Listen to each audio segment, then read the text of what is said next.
Video பார்க்குற எல்லாருக்கும் வணக்கம் நண்பா. இது உங்கள் ரெஸ்லிங் கிங் தமிழ். நான் உங்கள் ரகுமான். 2025 டாப் 10 ரெஸ்லர் லிஸ்ட்டு தான் பார்க்க போகிறோம்.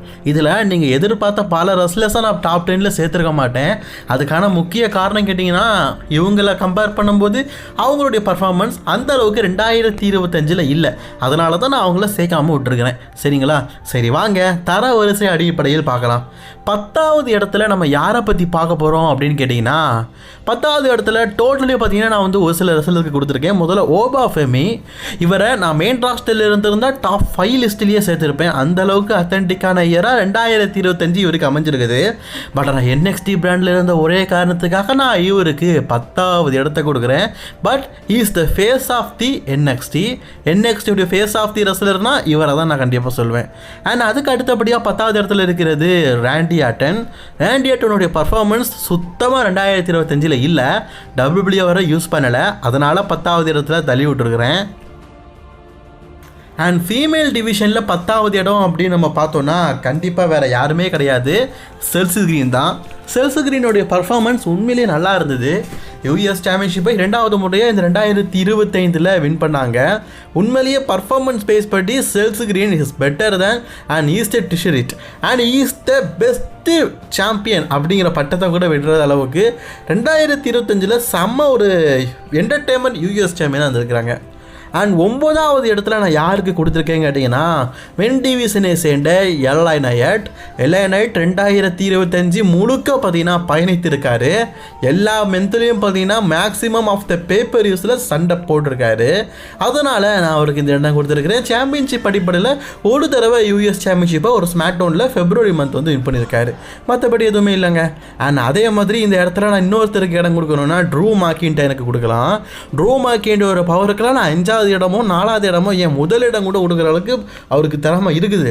ஆனால் 2025 அவர் ஒன்றுத்தையுமே பிடுங்கலை. WWE பார்த்தீங்கன்னா கோடி ரோட்ஸ் கிட்ட அடி வாங்கிறதுக்காக மட்டுமே ட்ரூ மாக்கின்டைரை உபயோகப்படுத்தின மாதிரி எனக்கு தெரிஞ்சுது. அடுத்தது நான் உமன் டிவிஷனில் 9வது இடம் கொடுத்துருக்கிறேன்னா ஜேட் கார்கில். எப்போ இவங்க உமன் சாம்பியன் ஆச்சுன்னு கேட்டிங்கன்னா, உமன் சாம்பியன் இப்போ தான் ஆனாங்க.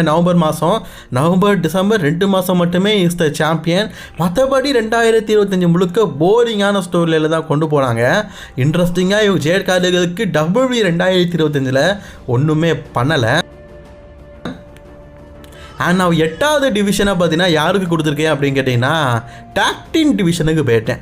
ஸோ பெஸ்ட்டு டாக்டின் சாம்பியன் அப்படின்னு பார்க்கும்போது, அதாவது வேர்ல்டு டாக்டின் சாம்பியன் பார்க்கும்போது கண்டிப்பாக பார்த்தீங்கன்னா ஏஜ் அண்ட் ட்ராகன் லீ இவங்க தான் பெஸ்ட்டு டாக் டீம். எனக்கு பிடிச்சதுலேயே 2025 சில நாட்கள் தான் சாம்பியனாக இருக்கிறாங்க. பட் நான் மற்றவங்களை கம்பேர் பண்ணும்போது பெஸ்ட்டு சாம்பியனாக இருந்தவங்க இவங்க தான். அண்ட் அதே மாதிரி நான் ஸ்ட்ரீட் ப்ராஃபிஸையும் சொல்லி ஆகணும். ஸ்ட்ரீட் ப்ராஃபிஸ் மேக்டவுன் சைடு அவங்களுடைய பர்ஃபார்மன்ஸை நல்லாவே பண்ணாங்க. ஒருத்தருக்கு ஒருத்தர் சிலச்சவங்க சொல்ல மாதிரி AJ and Dragon Lee and Street Profits இவங்க பார்த்தீங்கன்னா பெஸ்ட் டீமாக இருந்ததுனால 8வது டிவிஷனில் நான் டாக் டீம் கொடுத்ததில் இவங்க 2 பேருக்கும் பெஸ்ட்டு டாக் டீம் அப்படிங்கிறத கொடுக்குறேன். மற்றபடி இருக்கிற எல்லாருமே குப்பை தான், அந்த அளவுக்கு பர்ஃபார்மன்ஸ்லாம் பண்ணலை. அண்ட் உமன் டிவிஷனில் கண்டிப்பாக ஷார்லட் அண்ட் அலெக்ஸாக்கு கொடுக்குறேன். ரியா யோஸ்காயை சிங்கிளாகவே நிறைய மேட்ச்சில் பார்த்துட்டோம். பட் நான் டாக் டீம் சாம்பியனாக டாக் டீமராக ரொம்ப நாள் இருந்தவங்க இவங்க தான். அதனால தான் பார்த்தீங்கன்னா உமன் டிவிஷனில் டாக் டீமில் பெஸ்ட்டுனா அது அலெக்ஸா அண்ட் ஷார்லட் ஃப்ளேர் அப்படின்னு சொல்லிட்டு இந்த 8வது இடத்த கொடுக்குறேன். அண்ட் 7வது இடம் முக்கியமான இடம். ஏன்னா போக போக அது டாப் 10 தரவரிசையோட மேல் பகுதியில் வருது. இதில் நான் ஜே ஊசோவுக்கு கொடுக்குறேன். ஆக்சுவலி ஜே ஊசோவுக்கு நான் நம்பர் 5லேயே கொடுக்கலாம். அந்த அளவுக்கு தான் WWE காட்டியிருக்காங்க. ஆனால் ஃபேன்ஸ் ஏற்றுக்கிற மாதிரி இல்லை. 2025 ரசல்மேனியாவில் heavyweight champion Royal Rumble winner சொல்லிட்டு முழுக்க 2025 தான் கையில் ஏறுற அளவுக்கு கொண்டு போயிருக்கலாம். ஆனால் ரசிகர்கள் ஆதரவு கொடுக்கல. அதனால் இந்த இடம். அதே மாதிரி NXT சூப்பர் ஸ்டாரான ஜேசி ஜெயனுக்கு நான் இந்த இடத்த கொடுக்குறேன். ஏன்னா 2025 பெஸ்ட்டு NXT உமன் சாம்பியன் இவங்க தான். 2 டைம் NXT உமன் சாம்பியன். இதை தவிர்த்து டிஎன்ஏயோடைய ஹெவிவெயிட் சாம்பியன்ஷிப்பை வின் பண்ணி டபுள் சாம்பியனாக இருந்திருக்கிறாங்க. ஸோ இந்த ஒரு காரணம் போதும். அண்ட் 2025 பெஸ்ட் உமன் டிவிஷனை என்எக்ஸ்டியில் கொடுத்ததுனால ஜேசிஜேனுக்கு நான் வந்து இந்த இடத்த கொடுக்குறேன். அண்ட் அடுத்த இடம் முக்கியமான இடம் ஆறாவது இடத்த நான் டேடி டாமினிக் மிஸ்டீரியோவுக்கு கொடுக்குறேன். அதுக்கான காரணம் நான் சொல்லி தான் தெரிய வேண்டும் அப்படிங்கிறது இல்லை. Dominic Mysterio best entertainer for the 2025 inter continental champion leave Morgan சுற்றி பார்த்தீங்கன்னா பெண்களை வச்சுக்கிட்டு 2025 உண்மையிலேயே எல்லாருமே என்டர்டெயின்மெண்ட் பண்ண விஷயத்தில் நான் டாமினிக் மிஸ்டீரியோவை கண்டிப்பாக பாராட்டுவேன். 2025 இப்போ எண்டிங்கில் தான் அவருக்கு இன்ஜிங் ஆயிருக்குது.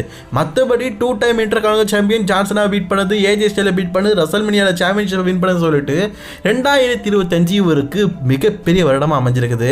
அண்ட் உமன் டிவிஷனில் நான் இந்த இடத்த யாருக்கு கொடுப்பேன்னு கேட்டிங்கன்னா எஸ் லீவ் மார்கனுக்கு கொடுப்பேன். லீவ் மார்கன் டபிள்யூல சில நாட்கள் இன்ஜுரிக்கு போயிருந்தாலும் லீவ் மார்கன் 2025 அவங்களுடைய மார்க்கெட்டிங்கை நல்லாவே தக்க வச்சுருந்தாங்க.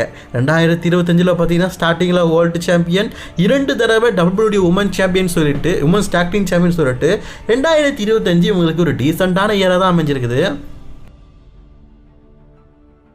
அண்ட் அடுத்தது காய்ஸ் மெயினானது 5வது இடம். 5வது இடத்தை நான் யாருக்கு கொடுத்துருக்கிறேன்னா ரோமன் ரெயின்ஸ். ரோமனுக்கு 5வது இடமா நிறைய பேர் கேட்பீங்க. ரோமன் ரெயின்ஸை பர்ஃபார்மன்ஸ் பேஸ் படி பார்த்தா 5க்குள்ளே வராது தான், அது 10 மேலே தாண்டிடும். பிடபிள்யூஏ பார்த்தீங்கன்னா 501வது இடம் கொடுத்தாங்க. ஆனால் Roman Reigns is the face of the WWE. அவர் வந்தாலே டபிள்யூவில் பார்த்தீங்கன்னா டிக்கெட் விற்கும். 2025 7 மேட்ச் விளையாடினாலும் 7 மேட்சுமே மொக்க தான். நல்ல மேட்ச்னு எதுவும் சொல்கிறதுக்கு இல்லை. ஒன்று வேணால் சித்ரான்ஸோட ரசல்மேனியா மேட்ச்சை சொல்லலாம், மற்றபடி எல்லாம் பூச்சப்பான் தான். ரோமன் ரெயின்ஸ் சிங்கிள்ஸ் மேட்ச் விளையாடினதே 2025 3 மேட்ச்சு. அந்த 3 மேட்ச்சில் ரோமன் ரெயின்ஸ் 2 மேட்ச் வெற்றி பெற்றிருக்காரு. ஸோ சொல்லிக்க அளவுக்கு 2025 அவருக்கு அமையல, அதனால தான் 5வது இடம். அடுத்தது பெக்கிலிச். ரசல்மேனியாலேயே இவங்க சாம்பியன்ஷிப்பை வின் பண்ணியிருந்தாலும் 2025 இவங்களுக்கு பொக்கவாய் வருஷமாக தான் அமைஞ்சுது. உமன்ஸ் இன்டர் கான்டினென்டல் சாம்பியன்ஷிப்பு ஒரு தடவை வின் பண்ணியிருக்கிறாங்க. மற்றபடி டாக் டீம் சாம்பியன்ஷிப்பையும் ஒரு தடவை வின் பண்ணாங்க. அண்ட் இதை தவிர்த்து பார்த்தீங்கன்னா 2025 பர்ஃபார்மன்ஸ் பேசி பெக்கி லிஞ்சுக்கு பெருசாக அமையலை. அண்ட் 4வது இடம் முக்கியமான இடம். ஏன்னா இப்போ நான் சொல்கிறது டாப் 4. இப்போ 4வது இடம் யாருக்குன்னு நீங்கள் கண்டுபிடிச்சிருப்பீங்க. எஸ் ஜிங் ஜெனரால் குந்தார் 2 முறை வேர்ல்டு ஹெவிவெயிட் சாம்பியன்ஷிப்பை 2025 பெற்றிருக்காரு. குந்தர் பார்த்தீங்கன்னா கோல்டுபர்க் மற்றும் ஜான்சனாவுடைய கெரியரை முடிச்சிருக்காரு. கெரியர் கிளராக மாறி இருக்காரு. அண்ட் இதை தவிர்த்து ஒரு சில மாதங்கள் ரெஸ்ட் எடுத்து ஸ்டோரி லைன் ஒழுங்காக போகலை. அண்ட் ஜே ஊசோ கூட தோற்றதெல்லாம் பெரிய டிசப்பாயின்மெண்ட் அண்ட் பெரிய மைனஸ் அவருடைய கெரியர்லேயே. இதனால தான் ஒரு சில பாயிண்ட் கம்மி பண்ணியிருக்கிறேன். இல்லாட்டா அவர் டாப் 2லேயே நான் கண்டிப்பாக போட்டிருப்பாங்க. ஸோ 2025 இவருக்கு ஒரு ஆறுதல் விஷயம். அடுத்தது சிஎம் பாங் முழுக்க செத் ரோலன்ஸ் பிரான் பிரேக்கருடைய வளர்ச்சிக்காகவே பார்த்தீங்கன்னா தன்னை அர்ப்பணிச்சிட்டாரு. ஆனாலும் 2 முறை வேர்ல்டு ஹெவிவெயிட் சாம்பியன்ஷிப்பை 2025 வெற்றி பெற்றிருக்காரு. இதை தவிர்த்து பார்த்தீங்கன்னா செத் ரோலன்ஸோட ஸ்டோரிலைன், ரோமன் ரெயின்ஸோட ஸ்டோரிலைன், வார்கியம் சொல்லிட்டு எல்லாத்துலேயுமே இவர் நல்லாவே பயன்படுத்தியிருக்காரு. ஆனால் முழுக்க WWE பார்த்தீங்கன்னா அவரை யூஸ் அண்ட் த்ரோ கப்பு மாதிரி யூஸ் பண்ணியிருக்காங்க. நிறைய மேட்சில் தோற்று போயிருக்காரு. ஆனால் அடுத்தது நான் ஸ்டெஃபனி வால்கரை 4வது இடத்துல கொடுக்குறேன். ஸ்டெஃபனி வால்கர் 2025 WWEக்கு வந்த 6 மாதத்தில் உமன் சாம்பியன் ஆகிட்டாங்க. மெயின் ராஸ்டருக்கு வந்த 2 மாதத்தில் உமன் சாம்பியன் ஆகிட்டாங்க. இது கெரியர் ரெக்கார்டு. WWE இவங்கள்ட்ட எதை பார்த்து வாங்கி கொடுத்தாங்கன்னு தெரியல. அண்ட் இதே 4வது இடத்துல இன்னொருத்தரை நான் சொல்லணும், நியோமி. WWEல வெறும் 6 மந்த் பர்ஃபார்மன்ஸ் பண்ணாலும் மணி இந்த பேங்கை வின் பண்ணது, அதை கேஷிங் பண்ணி சாம்பியன் ஆனதுன்னு சொல்லிட்டு ரசிகர்களை எந்த அளவுக்கு செம்ம என்டர்டெயின்மெண்ட் பண்ண முடியுமோ அந்த அளவுக்கு என்டர்டெயின்மெண்ட் பண்ணாங்க. இப்போ மட்டும் அவங்க இருந்திருந்தாங்கன்னா கண்டிப்பாக சொல்கிறேன் 2025 best female of the year அவங்க வாங்கியிருப்பாங்க. அண்ட் 3வது இடம் முக்கியமான இடம். யாருக்கு கொடுப்பேன் அப்படிங்கிறது உங்களுக்கு தெரிஞ்சிருக்கும். Yes you can see me John Cena. 2025 முழுக்க ஜான்சனா மேக்ஸிமம் ஆஃப் த ஷோக்கு வந்திருக்காரு. அதாவது 104 ஷோவில் டோட்டலி 37 ஷோக்கு வந்திருக்கிறார். இதை தவிர்த்து ஜான் சீனா பார்த்தீங்கன்னா universal champion, intercontinental champion, elimination chamber winner, இப்படி எக்கச்சக்க விஷயங்களை 2025 பண்ணார். And is the grand slam champion and is the retired. ஜான்சனாவுடைய கேரியர் 2025 நல்லாவே அமைஞ்சு அவருக்கு முதல் இடமே கொடுக்கலாம். பட் நான் முதல் இடம் முக்கியமான ஒருத்தருக்கு இருக்குது, கேம் சேஞ்சருக்கு. அதனால நான் 2025 பெஸ்ட் ரெஸ்லராக இவரை பார்த்தீங்கன்னா இந்த இடத்த 3வது இடத்த கொடுத்துருக்குறேன். அண்ட் 3வது இடத்துல நான் இன்னொரு ரெஸ்லரை சொல்லி ஆகணும் உமன் டிவிஷனில். அதாவது நம்ம மென் டிவிஷன்லையும் பார்க்குறோம், உமன் டிவிஷன்லையும் பார்க்குறோம்ல. உமன்ஸில் 3வது இடம் சொல்லும்போது கண்டிப்பாக இயோ ஸ்காய் தான். இயோ ஸ்காய் 2023 பர்ஃபார்மன்ஸ் பேஸ் படி நல்லாவே பண்ணியிருக்கிறாங்க. 2025லையும் அதே பர்ஃபார்மன்ஸ் பேஸ் படி நல்லா பண்ணியிருக்கிறாங்க. ஸோ 2024 தான் அவங்களுக்கு கொஞ்சம் ஓரளவுக்கு நல்லா இல்லாமல் இருந்தது. 2025 நல்லா இருந்துச்சு. 2வது இடம் நான் யாருக்கு கொடுத்துருக்குறேன்னா American nightmare WWE 2 time universal champion Cody ரோட்ஸுக்கு கொடுத்துருக்கேன். கோடி ரோட்ஸ் 2025 சாம்பியன் ஆனதை தவிர்த்து பெருசாக ஸ்டோரி பேஸ் படி நல்லாலாம் கொண்டு போகல. அரைச்சமாவை அரைப்போமா, துவைச்ச துணியை துவைப்போமான்னு சொல்லிட்டு ட்ரூ மேக்கின்டர் கூட தான் போயிட்டுருக்காரு. அதனால தான் நான் இவருக்கு முதல் இடத்தை தவிர்த்து விட்டேன். கோடி ரோட்ஸுக்கு 2025 பெஸ்ட் ரெஸ்லர்ஸ் ஆஃப் தி இயரில் நான் வந்து கொடுத்துருக்கிறது நம்பர் 2. ஆனால் PWI வந்து நம்பர் 1 கொடுத்துருக்குறாங்க. அண்ட் உமன் டிவிஷனில் நம்பர் 2 யார் கேட்டிங்கன்னா மாமி Riya reply is always top தான். பட் ஆனால் 2025 அந்த அளவுக்கு டாப் இல்லை. ஏன்னா அம்மையார் வேர்ல்டு சாம்பியன்ஷிப் ஒருத்தர் வின் பண்ணாங்க, ஒரே மாதத்தில் தோற்று போயிட்டாங்க. அப்புறம் தான் அவ்வளோதான், சொல்லிக்க தகுந்த அளவுக்கு அவ்வளோதான். வேறு பர்ஃபார்மன்ஸ் பேஸ் படி அவங்க எதுவுமே 2025 பண்ணலை. முதல் இடம் யாருக்கு நான் கொடுத்துருக்கிறேன்னா உமன் டிவிஷனில் ஸ்டிஃபனி சேஷன் 2025 முழுக்க 2 மேட்ச்சில் தான் தோற்றுருக்கிறாங்க. அண்ட் முக்காசி வருஷம் அவங்க சாம்பியனாகவே இருந்திருக்காங்க. ஒன்று ஜேட்கார்கள் கூட, இன்னொன்று வந்து ஸ்டெஃபினி வாக்கர் கூட. மற்றபடி எல்லா மேட்ச்லேயுமே அவங்க வெற்றி பெற்றதுனால ஒரு வின்னிங் ரெக்கார்டு பேஸ் பண்ணி அவங்க ஒரு பெரிய ரெக்கார்டு படைச்சிருக்கிறாங்க. அதனாலேயே பார்த்தீங்கன்னா அவங்களுக்கு நான் வந்து முதல் இடத்த கொடுத்துருக்குறேன். மென் டிவிஷனில் முதல் இடம் யார் கணிச்சிருப்பீங்களா? பாட்டை போடணுமா வேண்டாம்ல, காப்பரேட் வந்துடும். Yes, Seth freaking Rollins. Is the revolutionary, is the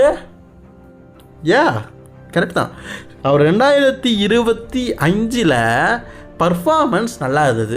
royal Rumble Roman Reigns twist, elimination சேம்பரில் சிஎம் பாங்க டேப்அவுட் பண்ணும்போது அந்த ட்விஸ்ட்டு, ரெஸ்ல்மேனியா பார்லிமெண்ட் ட்விஸ்ட்டு, அடுத்தது மணி இந்த bank twist, injury twist, SummerSlam ட்விஸ்ட்டுக்கு மேலே ட்விஸ்ட்டு, இன்ஜுரியும் twist தானே.